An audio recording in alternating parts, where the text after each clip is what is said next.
Okay, let's get about doing things to study antennas, but antennas are generally very complicated to solve.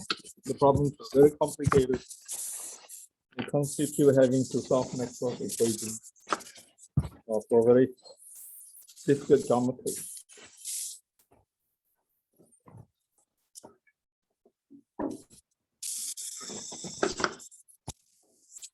So we talked about microstrip patch antenna, which say that it is an antenna based on resonance tunneling. You have an upper patch, and then you have a lower patch. Together, they form a parallel waveguide, and that parallel waveguide forms the transmission line, sort of a transmission line. And if you have a quarter wavelength or half a wavelength of this transmission line, open circuited at both ends, it makes a resonator. The current distribution will look something like this. Okay, going to 0 at both ends. And then we say that this is a novel design because it has an inset feed. The inset feed allows the current to travel a longer distance because before it sloshes back. The current still sloshes back and forth between the feed and the edge of the antenna, and there's a longer path length here. And this antenna would resonate at a lower resonance frequency. And I make the statement that when an antenna resonates at a lower resonance frequency, you can make it smaller. So that will be counterintuitive because it seems to be having contradiction of terms.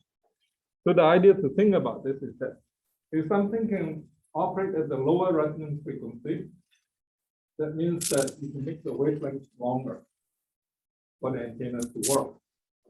So that means that if you scale back the resonance frequency to the desired resonance frequency that you want, the wavelength will become shorter.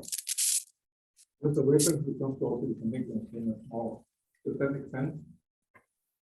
Okay, I'll repeat it again. When the resonator resonates at a lower resonance frequency, the wavelength is longer.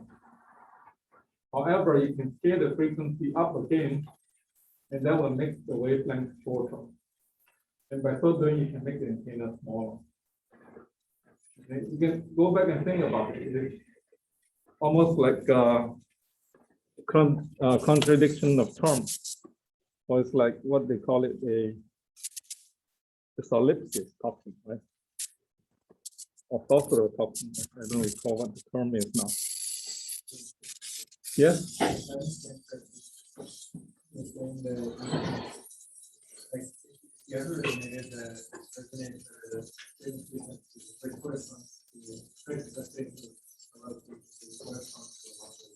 Right. You can show that the changes resonance frequency without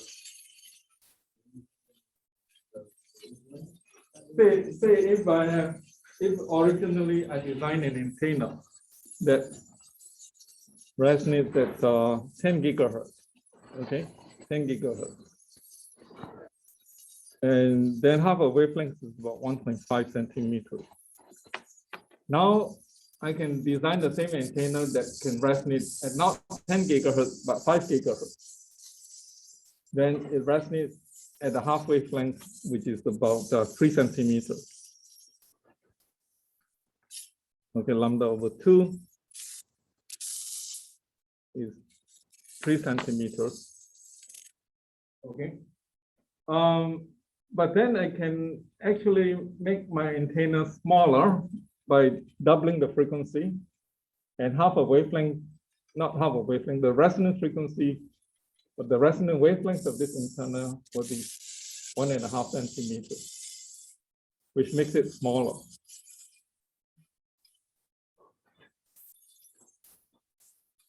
Does that make sense? Go and think about it. It almost like a solipsis argument. And this is a Vivaldi antenna, and it was actually designed by somebody by the name of, or before I talk about Vivaldi antenna, let me talk about horn antenna. Horn antennas are antennas where you gradually transition the antenna from a waveguide, which usually have 50 ohms to start with, because most microwave engineering circuits are done at 50 ohms. And space has an impedance of 377 ohms. So there's a mismatch between the waveguide impedance and the intrinsic impedance of space. However, you can gradually transition from 50 ohms to 377 ohms using a transition of waveguides of different sizes. We actually study about homomorphism between waveguides and transmission lines. So you can think of this waveguides as being made of, or this horn antenna has been made of a staircase approximated waveguides. Okay, that's easier for you to think. And then for each section, you can think of it as having a impedance using homomorphism. Okay, and then you make it transition in a smooth pattern. The physics wouldn't change much. Well, you design it's simpler if you don't have a staircase approximation. And hence you can gradually get the waveguide to radiate well into space by using a transitional region. Okay? And so you can make horn antennas of different types. Here is one that you have a coaxial driven or cylindrically driven circular waveguide, so that you have the TE01 mode in this waveguide. And the TE01 mode, as we have learned before, is called the magical mode, because it's the mode with the lowest loss. And also the electric field of the TE01 mode, how does it look like? The TE01 mode will have electric field that, you recall how it looks like. It goes like a circle around the inner part of the waveguide. So it's completely axially symmetric. And because it's completely axially symmetric, it drives a current that is circumferential on the waveguide wall. And hence, the current that flows on the waveguide wall is also completely circumferential. So if you make corrugation in this waveguide wall, it impedes the flow of axial current. It discourages the flow of current in axial direction. that encourages the flow of current in the azimuthal direction. By so doing, you enhance the PE01 mode, which is the axially symmetric mode. You'll get a very nice axially symmetric radiation pattern out of this waveguide, or the horn antenna made out of this waveguide. And then we have this Vivaldi antenna. It was actually invented by Paul Gibson, I believe.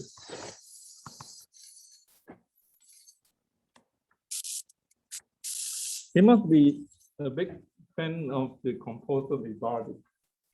Vivaldi did not invent this antenna, so he just named this antenna after Vivaldi. So it looks like a horn antenna because it is a clear horn in the sense that the microstrip line that is making, or the waveguide that is making up of this antenna, has a very narrow notch at the other end. And then it plans to have a large notch. You can think of the starting part of the antenna is what we call if you have a positive charge and a negative charge, this is made of metal. This is made of metal. And this makes a kind of transmission line. I forgot the name for the kind of transmission line. Okay. So there is a transmission line that comes out from the inside. We transition into this notch antenna. This is also called a notch antenna. The notch gradually flares. And it changes the impedance slowly from 50 ohms to that of 377 ohms again. And you can get the broad bandwidth out of this antenna. That is the characteristic of this antenna, because as you lower the frequency, then the low frequency part will start to radiate from the wide part of the notch antenna. The high frequency part will radiate from the narrow part of this notch antenna. And it works beautifully. And furthermore, you can make it lightweight.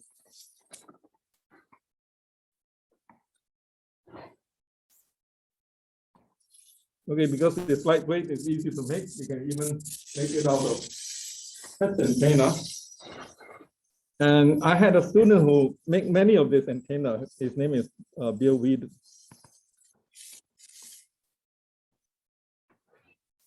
Okay, and we use these antennas to do inverse scattering.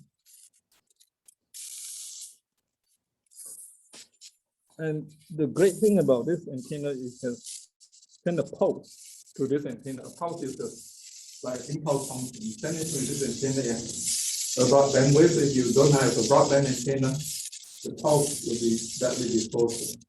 So a broadband antenna enables you to do this kind of thing. Any questions so far?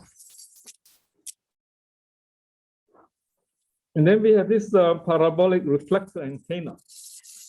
This is almost working like an optical mirror.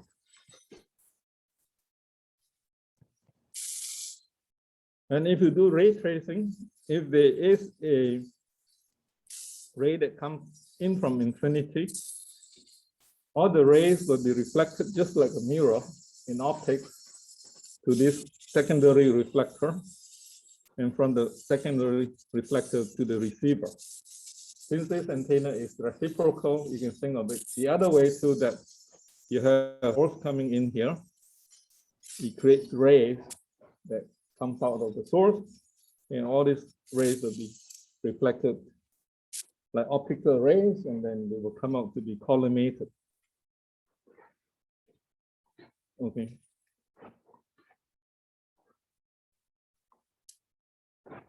And they can send signals to very far away places. And the good thing about collimated beam is that the pattern that it generates is highly directed. Okay, the beam that it generates is highly directed. And why does electromagnetic wave behave like a ray when the frequency is high? The reason is because when the frequency is high, the wavelength is short. So if you have a curved surface, and if you have a wave coming in, and we talk about plane waves, and as the frequency gets higher, the wavelengths get shorter. Okay, so to this plane wave that has very short wavelengths, the curved surface looks locally flat.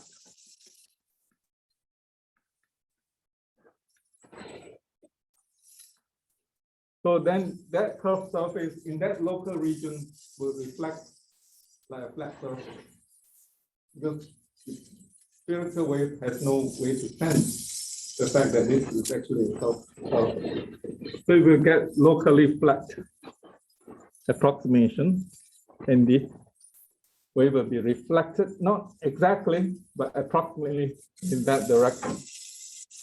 Okay, so this is usually called the tangent plane approximation. So you can actually use ray optics to gain physical intuition in designing many high frequency antennas. Any questions on that? If not, let's move on. So if you go to reflector antenna, you have this fast antenna that came out of China, and the Arecibo radio astronomy antenna that is in, where is it now? The island south, Puerto Rico, right? Puerto Rico. Yeah, it got destroyed. I think the weather destroyed it. So it has collapsed now. You don't see this antenna anymore. Okay. So these are really huge antennas. The reason why they are huge is because they need to operate at low frequency. And yet they want to make tangent plane approximation and like to think of radio wave coming from infinity as sine wave. Then it's very easy to derive and design an antenna with high directivity. So I visited the one on the right-hand side before, and they told me that James Bond made a movie on that thing out there. Was pretending to be fighting some healing out there, almost drop off the antenna.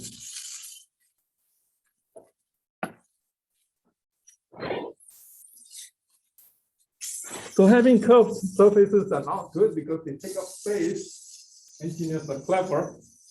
Then you can actually get a flat surface to reflect like a curved surface. You might have seen that in this kind of lens. There's a French name. Is it called a Fresnel lens? Yeah, you have seen that in a Fresnel lens, and it will reflect like a curved surface, even though it is flat. But modern engineering allows us to design a flat surface completely made out of patch antennas. We'll put a lot of patches on that. We can change the local surface impedance of this antenna and get that flat surface to reflect like a curved surface. We send a beam in it, it will get focused. And these are called reflector arrays. It's like an array antenna together, working together like a reflector. Okay.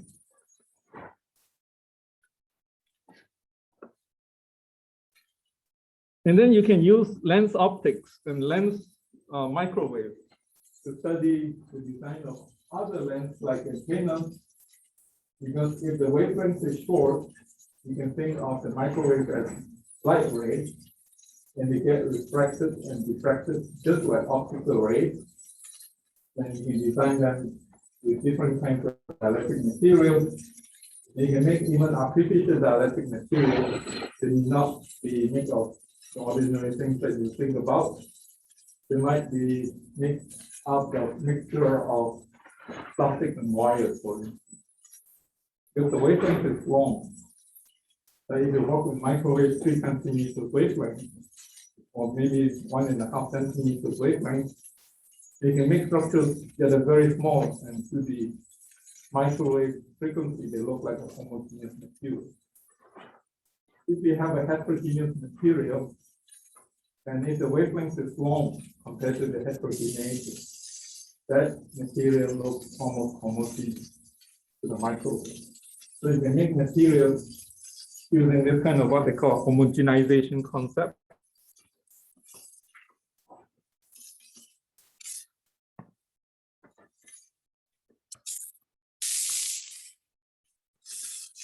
And this kind of concept is pretty popular in metamaterials.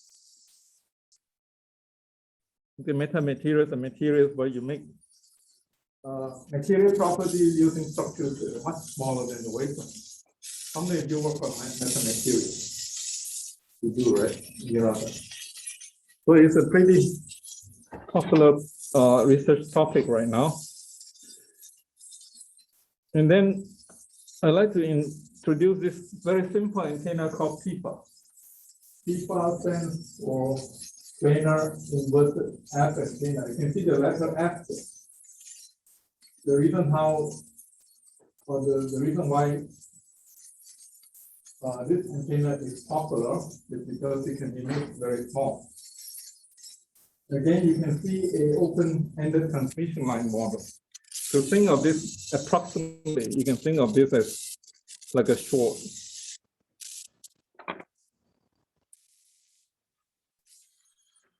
You can think of this antenna approximately as a short with the quarter wavelength transmission line at the end. And then if this is roughly λ/4, can you see that this becomes a resonator? The same transmission line theory. So this becomes a resonator. And then you can drive this antenna at different driving points. Maybe you put the current source here.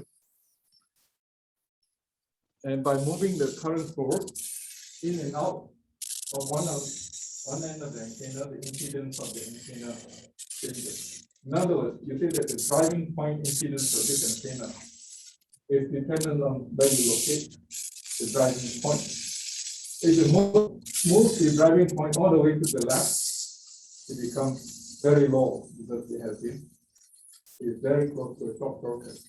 If you move the driving point impedance to the right, it's very close to an open circuit, so it has a very high driving point impedance. So this antenna can be made to operate at different frequencies and different driving point impedance. And you can see that it's small because it needs only a quarter wavelength to resonate.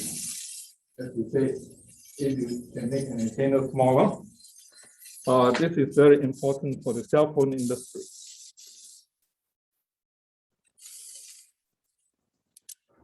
Well, you can be very ingenious in designing different kinds of antennas by adding what we call slots on the patch antenna. These are patch antennas. You can see that we have an upper patch, and then we have a lower ground patch. So the upper patch together with the lower ground plane make kind of a parallel plate and kind of like a patch antenna. However, if you start to drive this antenna, say from the center patch over here, okay, with the pin from the bottom, you drive it, then the current will flow like this, or they will flow like this. So you can see that the current path has been lengthened because of the insertion of the slot, the insulating slot. Because of the lengthening of the path of this current flow, it resonates at the lower frequency in theta. So that's one way to miniaturize the patch antenna, introduce slots, to introduce what we call tortuosity. Oop. Never touch this.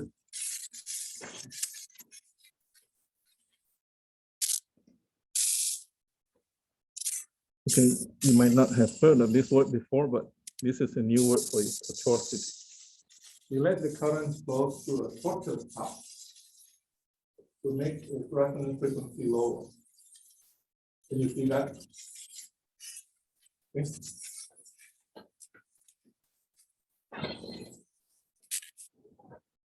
Hope this still works. Well, I had a project with General Motors once, where we have to design an XM antenna on the car roof.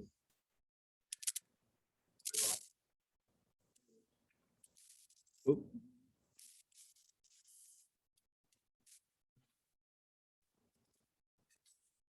Okay, let me see if it works. Yeah, you can see this antenna. It is actually a microstrip patch antenna. but it's designed ingeniously using the design suggested by Professor Y.T. Lowe of Illinois. And with just one probe, just one application point, you can get the circularly polarized antenna coming out of this patch antenna. The reason why you need the circularly polarized antenna is because now most of the cars talk to satellite. And most of the XM antenna, if you own an XM antenna in a car roof, that XM antenna talks to the satellite. And so you need a CP, what we call CP antenna. The CP antenna is nothing but an antenna that excites two current polarization in the patch. And these two current polarizations will be 90 degrees out of phase to produce a circularly polarized antenna. Okay, does that make sense? If you have two currents on the patch, if there's just one current, it produces a linearly polarized wave. If the other current polarized in this direction, it produces a linearly polarized wave. But and two of them are combined together with a 90 degree phase shift to produce a circularly polarized wave. Let me see, how do I exit this? Okay. Where did I go now?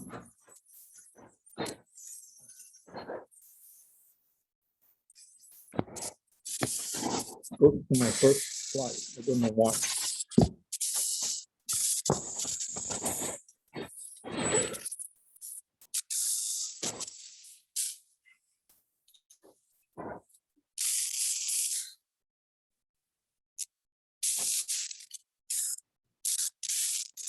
I think I shown this to you before that I have this student here, John, who did this talk for me. And she did the contour plot with the website. Okay. If the sign of the dipole keeps switching back and forth, eventually the electromagnetic field cannot keep up with the sign change of this source field, and it starts to be torn away. So it's very much like how many of you have played with this wave of a piece of rope. You start to take one end of the rope, you start to generate the wave. And then it's the same way you generate the wave.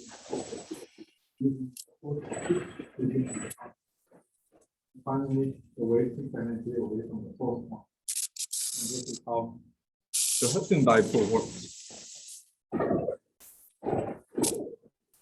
Another very important area of miniaturization is actually RFID. RFID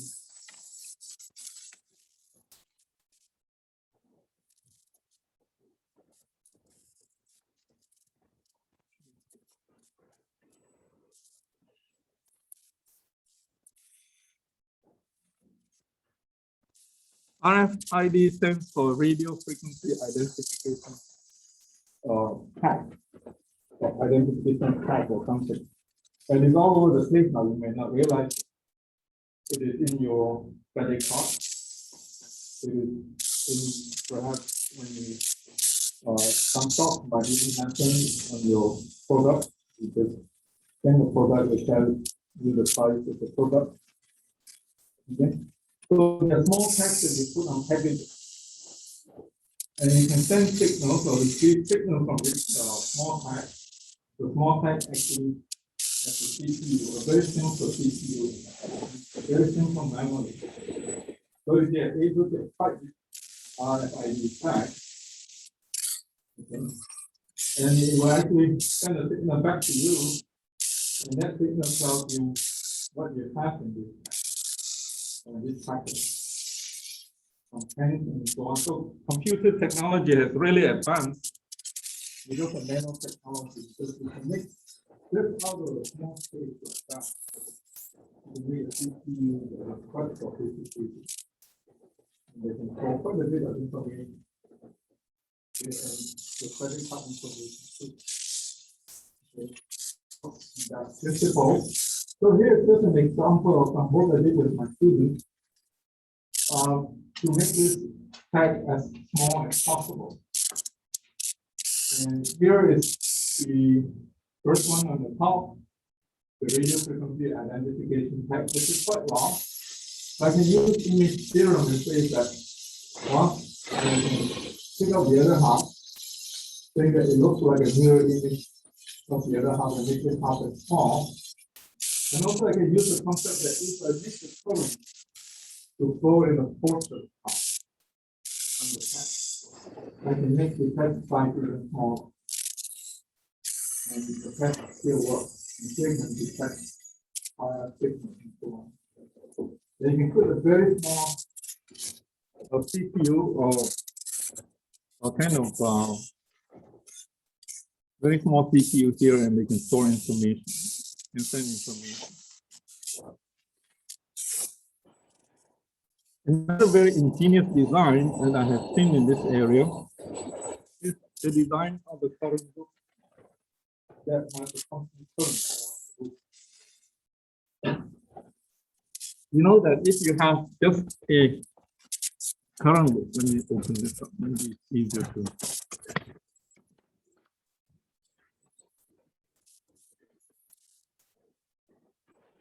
If I make the loop antenna just by driving it with the voltage flow, the current is never a constant on this loop antenna. Why is that not a constant? Why current never be a constant on the loop? In circuit theory, it is. But in circuit theory, the circuit direct. No? No, I find out what do I know. Yeah, your computer and TV has to count that out. And your professor is Professor Miller. Okay. So if you have the circuit theory, it says that everything is constant on the wire. But that is not the case in electrodynamics. Why is that? Because not a constant. Fast acceleration is one thing. What else?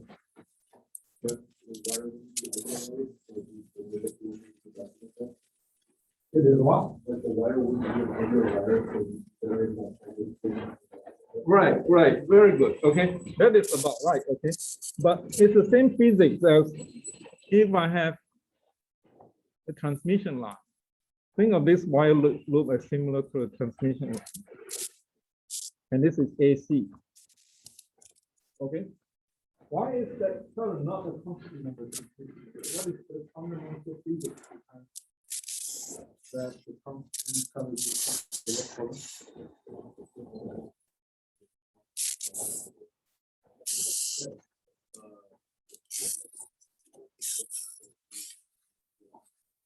Okay, what do you call it? The current and the voltage cannot change instantaneously. The effect of the change of the force. Okay. Nothing. It's almost correct, but it's a special form for that. It's also correct, but not very precise. Okay, why is that the current on the transmission is not the driving force point? Very good. Okay, very good. The speed of light is finite. It's called the retardation effect. Retardation effect says that if there's something here, that thing over there, that light dependent information will tell the other guy that I'm keeping here. Okay. So if you have a driving force that is AC, it is changing the time. The current on the transmission line does not. But for circuit theory people, that is not important. Circuit theory essentially assumes that the speed of light is infinite. Because circuit theory solves Laplace's equation.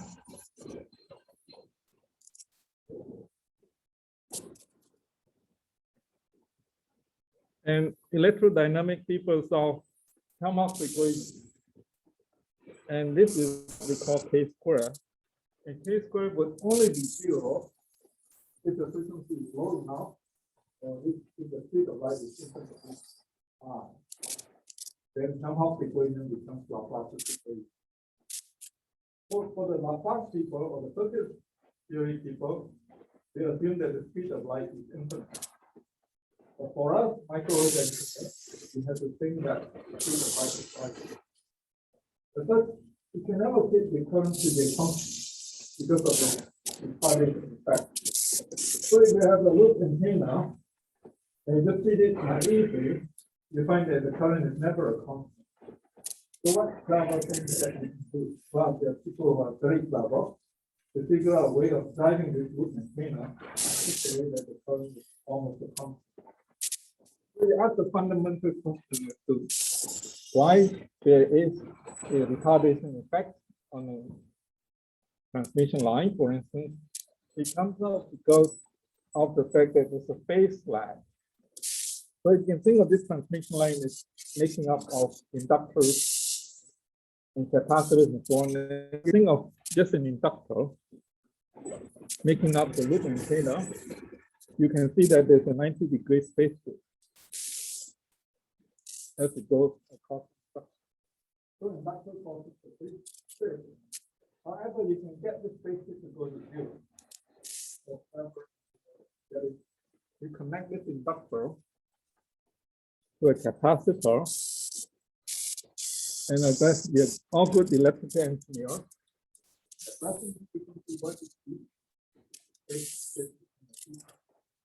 Zero, right?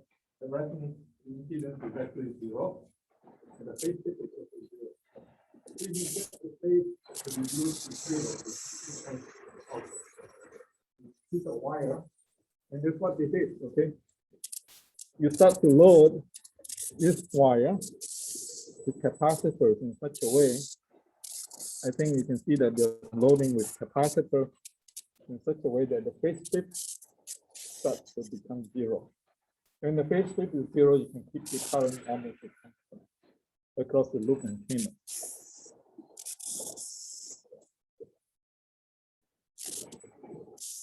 Well, here's just a simulation example that some of my students did.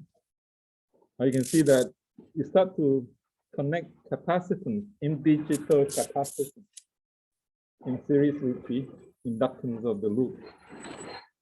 And by so doing, you actually can get this current to be almost a constant. And if the current is a constant, it produces a magnetic field, electromagnetic field that's almost a constant. Because if you have a loop antenna, the magnetic field is supposed to be something like this. Okay, but if the current is not constant, then you will have change of sign of the magnetic field. If the current is not constant.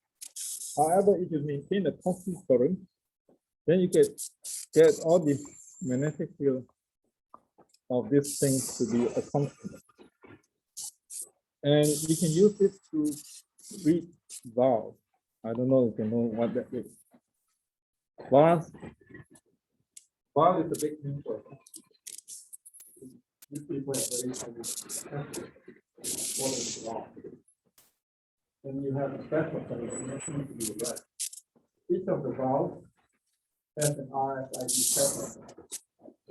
So if you want to read the best of vowels, say about hundreds of them at a time, you just put the rate to the group and say the RFID pattern to read RFID pattern of the vowels and tell you what there is the content of the vowels. So this is one way to design non-ID reader. This is what we call an RFID reader. You can read the batch of test tubes simultaneously very quickly.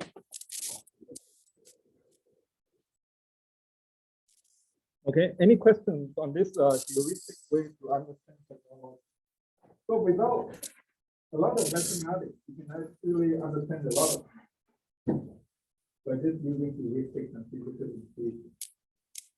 And if you want to have a more precise understanding, you can run numerical simulation code.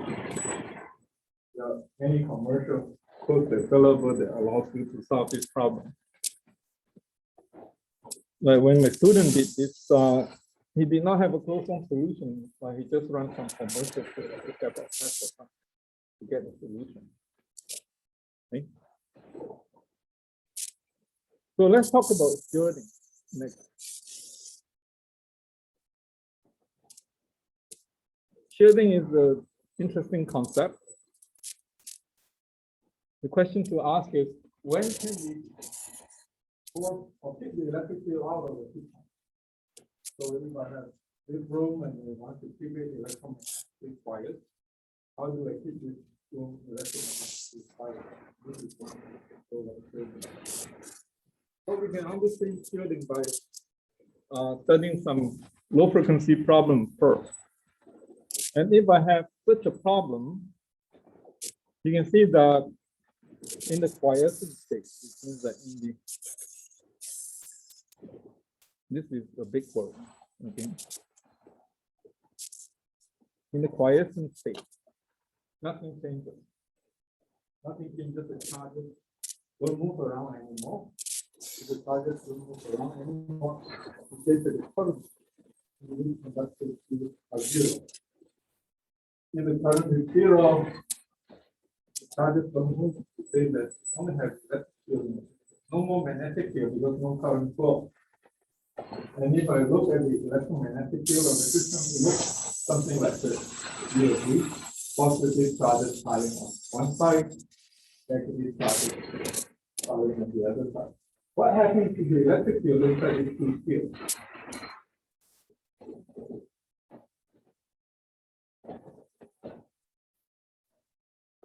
Does anybody know what happens to the electric field inside these two fields?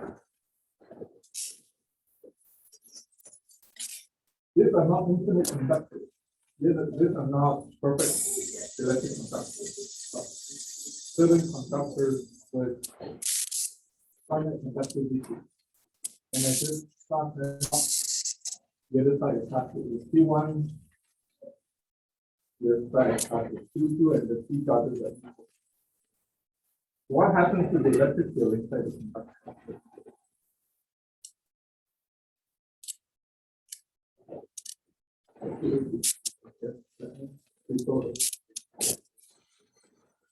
What's the zero? What is the reason that it's equal to zero?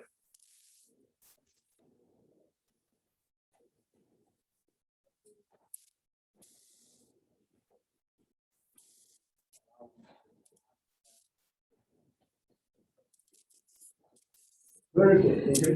You will have a state, or you arrive at this quiescent state, no current flow. No current flow because the electric field is the conductor. The K equals to my E, more K. So that means that E must be zero inside the conductor. One very important thing. Another second thing that you notice is that if this has a potential P2 and this has a potential P1, what is the value of P inside these two conductors? This can, for instance, happen in the capacitor setting, where one of them is charged at potential P1, the other one is charged at potential P2. Okay, and that at this quiescent state, the electric field is zero inside the system. Nothing flow, there's no current flow. But because the electric fields are zero inside these two conductors, what are the values of P1 and P2?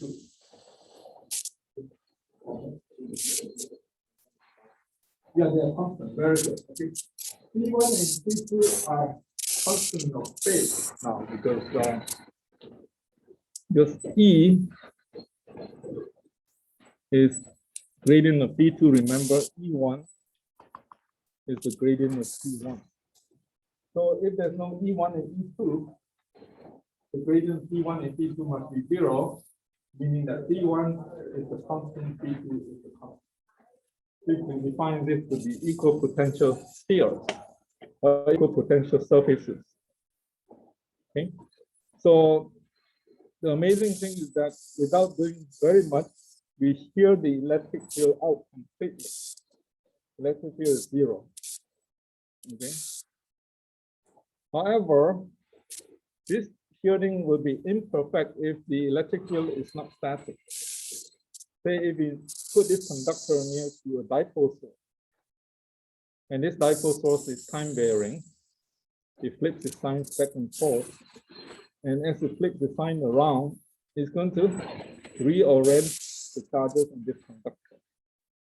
And you see that if you flip from here to here, the charges on this conductor must also flip. And if you go from this space to that space, currents must have flown. Current must have flown on this conductor, which means that the electric field cannot be zero. In order for this to happen,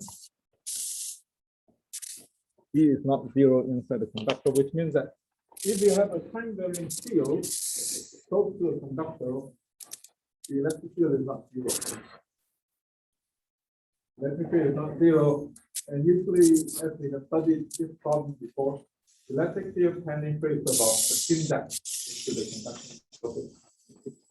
So you can see that the depth of penetration heuristically is the skin depth formula. This formula is not valid for an arbitrarily shaped object, but use that as a guide. Because we study this formula for obtaining a surface, we found that for electromagnetic field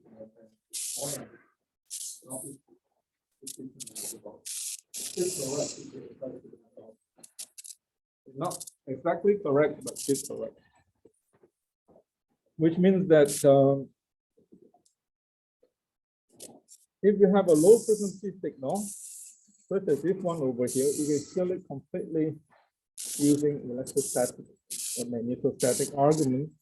But if you have a low frequency field, and if this thing is slowly changing, you can still pretty much keep the field to be zero inside. Because if the frequency is very low, okay, then you can see that the skin depth is pretty big. And then what you have then is that the current or the charges is almost a constant inside. Okay, so next comes the story of the Faraday cage. Okay, Faraday cage. Faraday cage is just a cage where you have meshes of wire.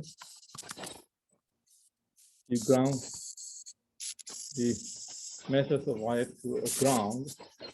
And so if you put a positive charge like this guy is trying to do here, to try to scare those ladies. Are they one woman or two women? Are there two of them?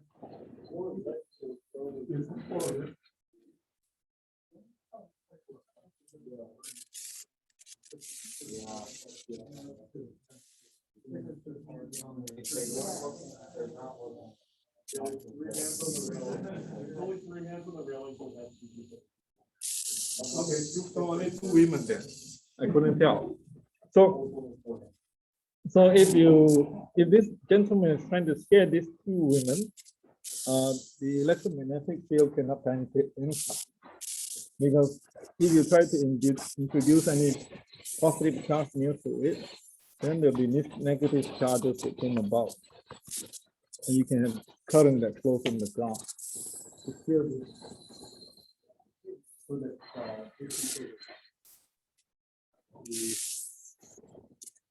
scared or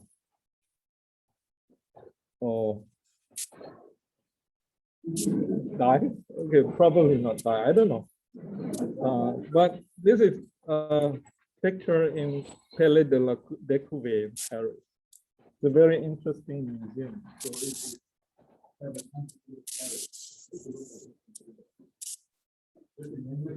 Discovery Museum.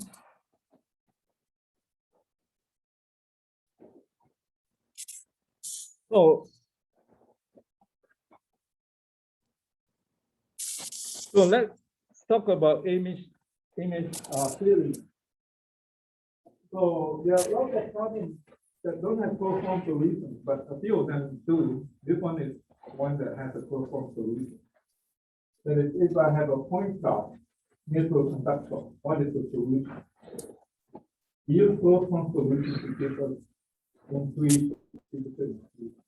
So you can construct a closed form solution quite easily. But if you put a positive charge on top, you put a negative charge at the bottom. You can sketch the electric field now. If you just have one charge, the electric field will look something like this coming out of this charge. And then if you have a negative charge, then the electric field will look something like this.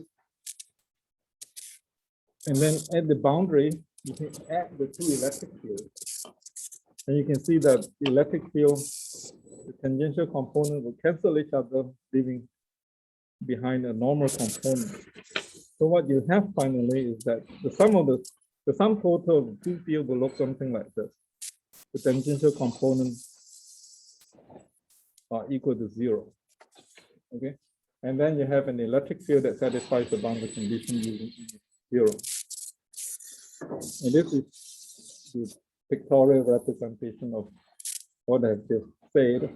So image theorem is nice. It says that the positive charge reflects to a negative charge.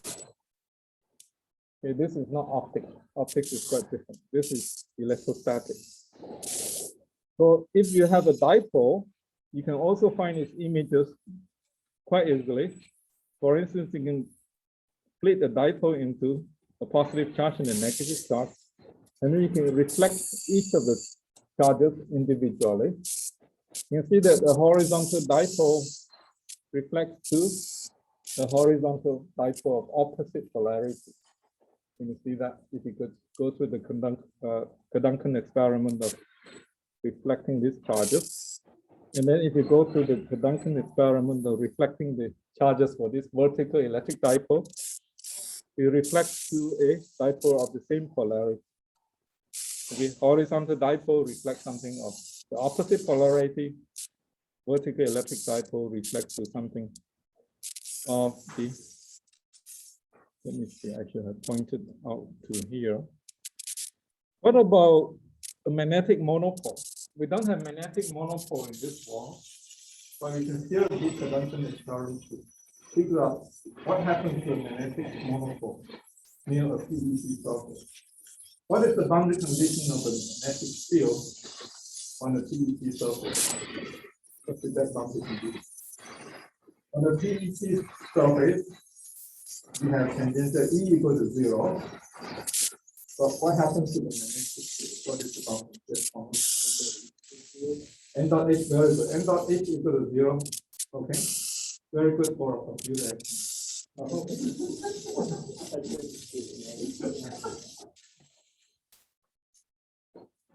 Next time you can get a PhD in computer in electromagnetics, so you can finish computer engineering.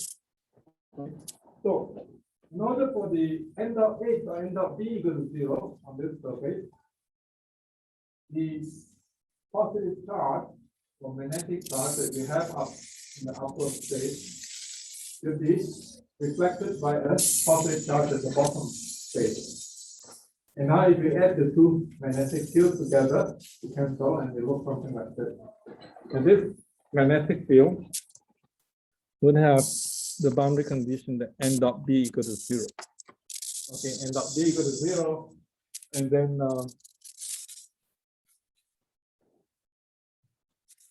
so you can actually go through the same process as we did before. Magnetic dipoles are usually represented with double arrows.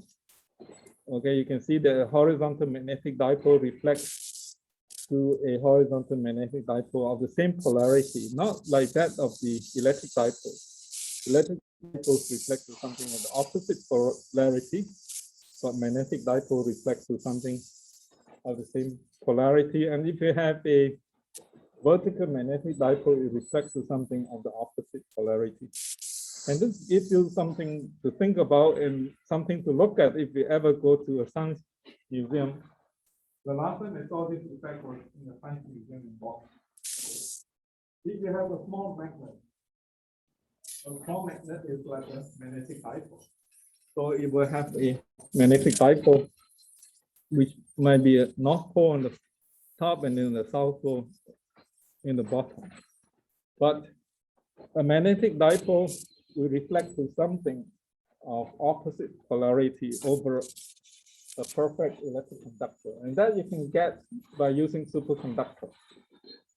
And it's not too difficult to get superconductors these days because you have almost room temperature or high temperature superconductors.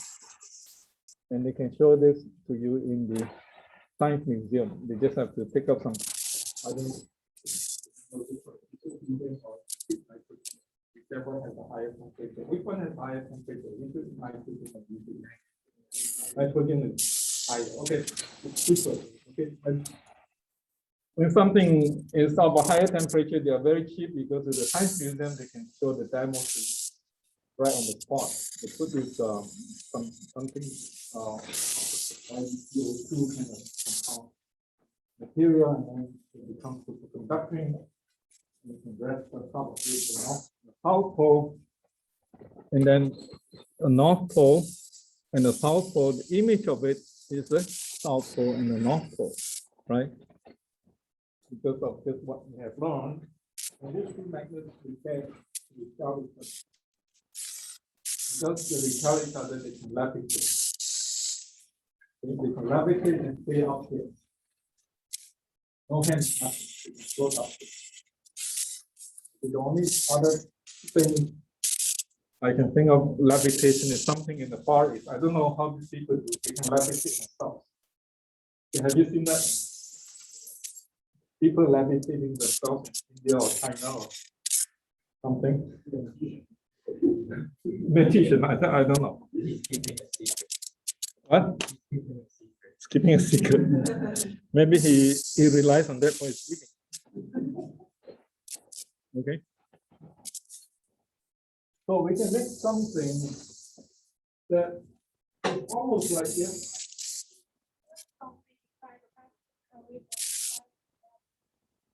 Oh, you lost something? Yeah, go ahead. What was it you lost?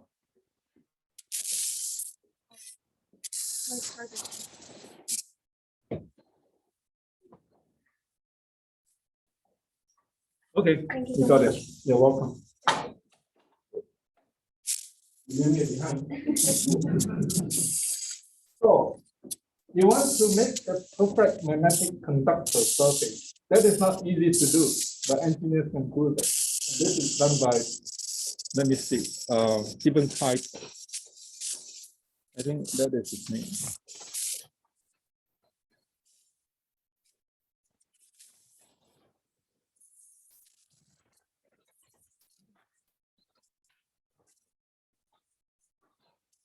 The scientist name is Stephen Tice.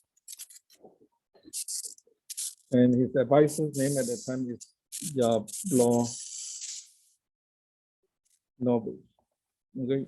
Jablonowicz is quite a famous professor. He's now at University Berkeley, I believe, and they did this work when they were together in UCLA. So how do they use the perfect magnetic conductor? Here's the way to do it. You make a mushroom structure. Mushroom structure, you can think of this as in like an LC tank circuit. Can you see an LC tank circuit here? Maybe. So I can think of this as capacitance, and then this is the inductance. So you can see an LC tank circuit there. And if you excite this LC tank circuit properly, and if you resonate, what happens to the impedance of this LC tank circuit? It becomes infinitely long. And no current can flow. You find that the current flowing on the surface is zero because of this resonance behavior. And if the current is zero, you see the n cross h is approximately zero. So if n cross h is approximately equal to zero, it's very similar to n cross e and approximately equal to zero. Where does n cross e equal to zero?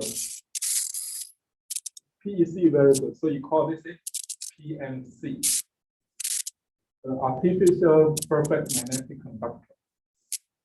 Okay, and they use this kind of structure to enhance antenna radiation. For instance, you have learned in your take-home exam and some of your homework exam that if you have a PEC, you put a current on top of the PEC. Does it radiate well? does not radiate. Why? I ask you to prove that. Electric current impressed on the PEC surface does not radiate. So what people do is to elevate a little away from the PEC surface so that it can radiate. Okay. But if that surface is not PEC anymore, but PMC, you don't need this elevation. So most of the time, you need this gap. But if you have a electric dipole and a PMC, let me draw a PMC in this manner. With this marking structure. Then the antenna will radiate well, not having to have an elevation. See that? Okay. So this is, I think, how PMCs are drawn. There's no way to draw PMC, so you just quickly lines to denote the PMC. You can go to the conjunction experiments of reflecting the images of this. You can see that the electric dipole will reflect in this manner. Magnetic dipoles are usually indicated with double arrow, and they reflect in this manner. Okay.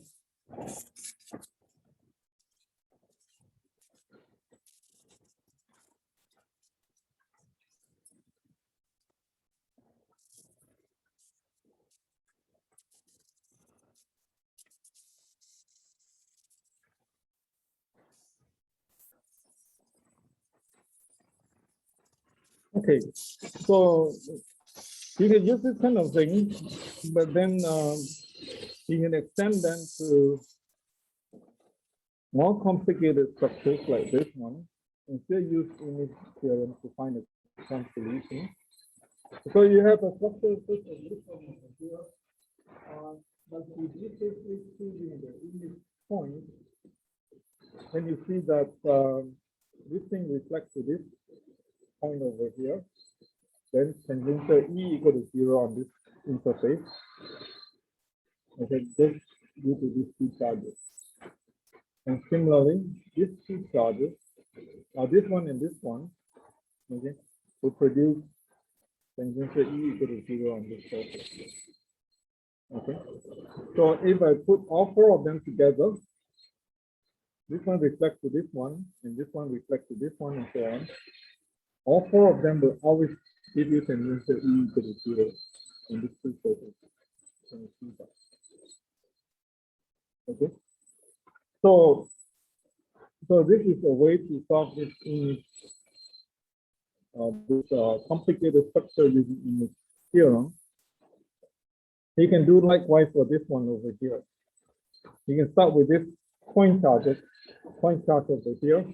Then its image will be this one over here. Okay. And then you can put one over here, and its image will be this one over here. So this four together will always give you tangential E equal to 0 on this surface. And then you can think about the other two, okay?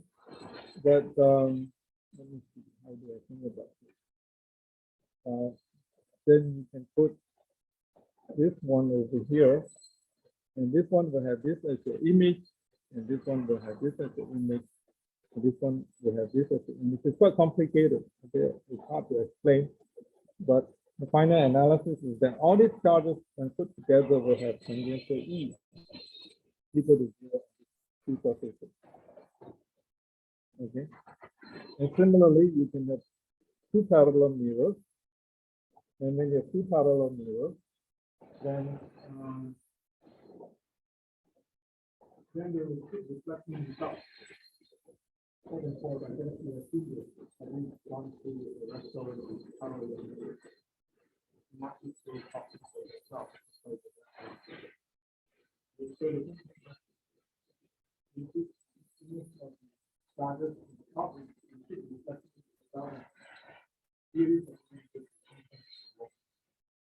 All the images together will give you the corresponding parallel surface.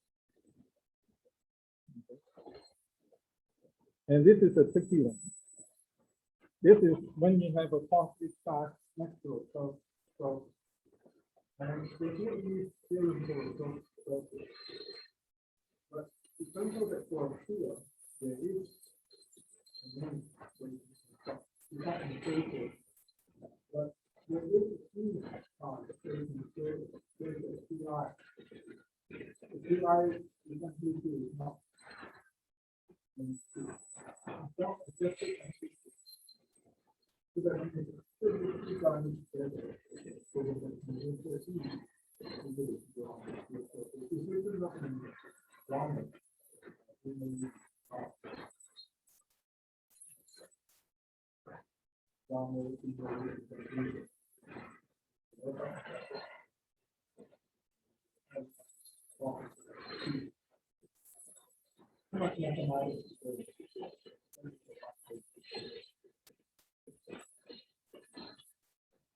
and the last one is this one over here.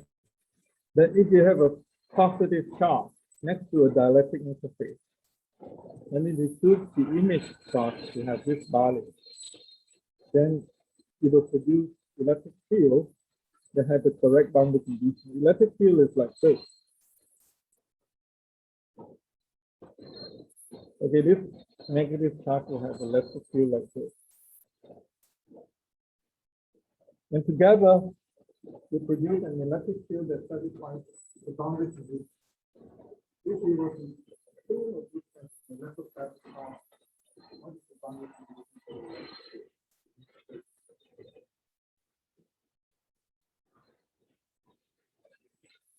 Electrostatic. Okay, let me help you a little bit. So if I have electrostatic theory, I only have this two equations.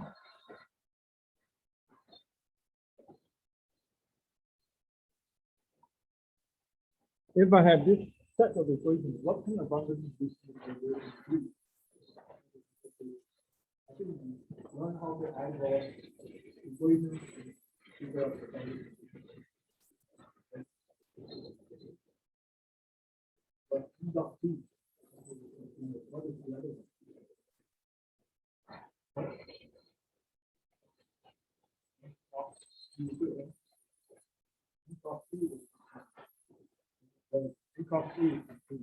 So those are the two boundary conditions. The first one comes from Faraday's law. The other one comes from Gauss. And so you have the general student from Faraday. And that's two boundary conditions.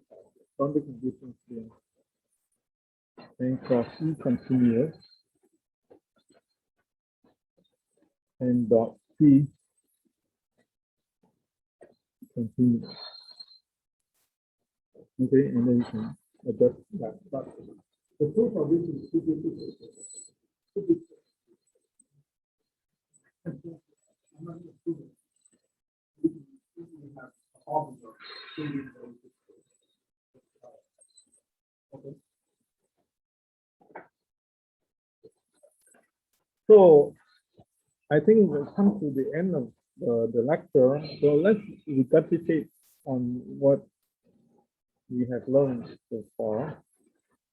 We actually went through heuristic derivation of antennas and explained how they work. Okay.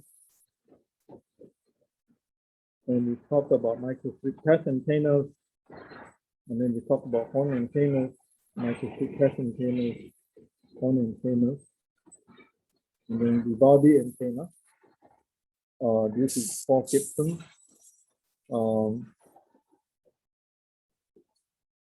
And then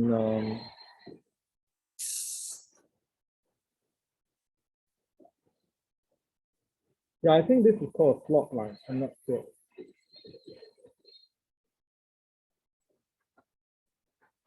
Is it correct? Anybody open the microstrip?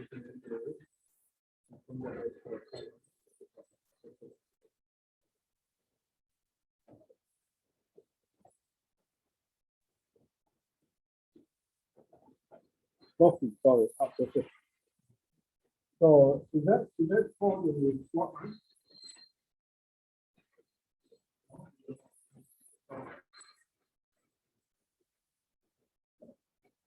The transmission line where you have the slot and then the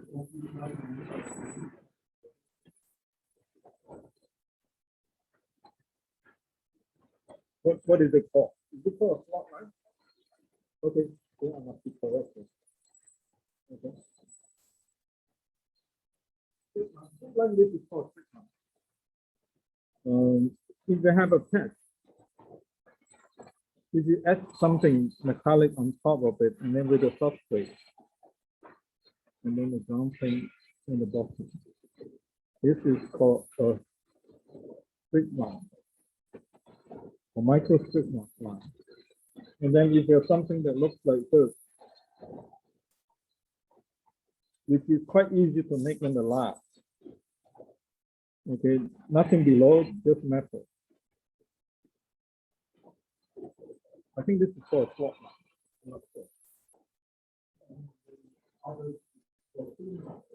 Line is something that's seen in the wayside.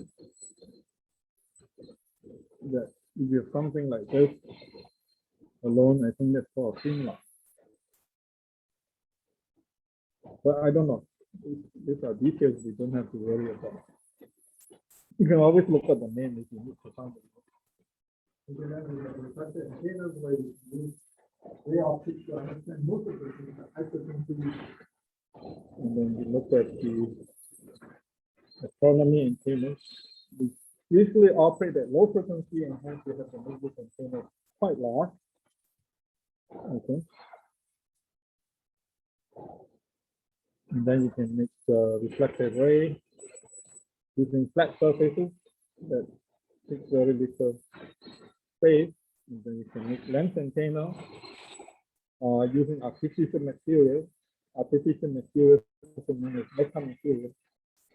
Yeah, metamaterials. This case you can use all kinds of metamaterials.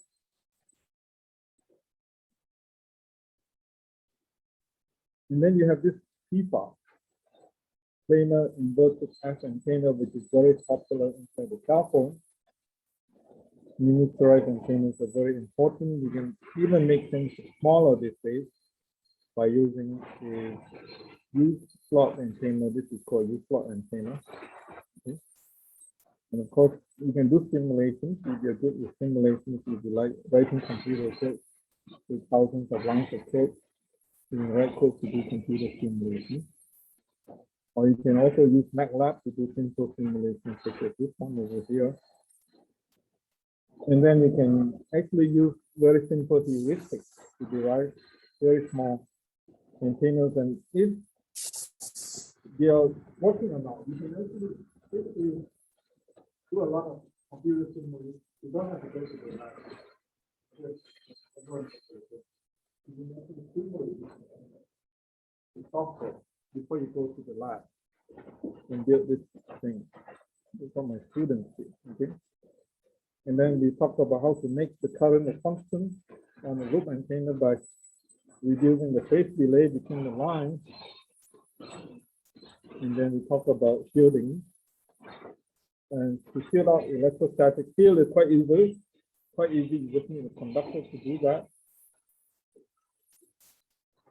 Okay. A good example is the Faraday Cage. Okay. And then you can understand a lot of things by using image theorem. Okay, and then you have this image theorem for image charges. And you can use that to understand the Meissner effect, which can be seen in a science museum.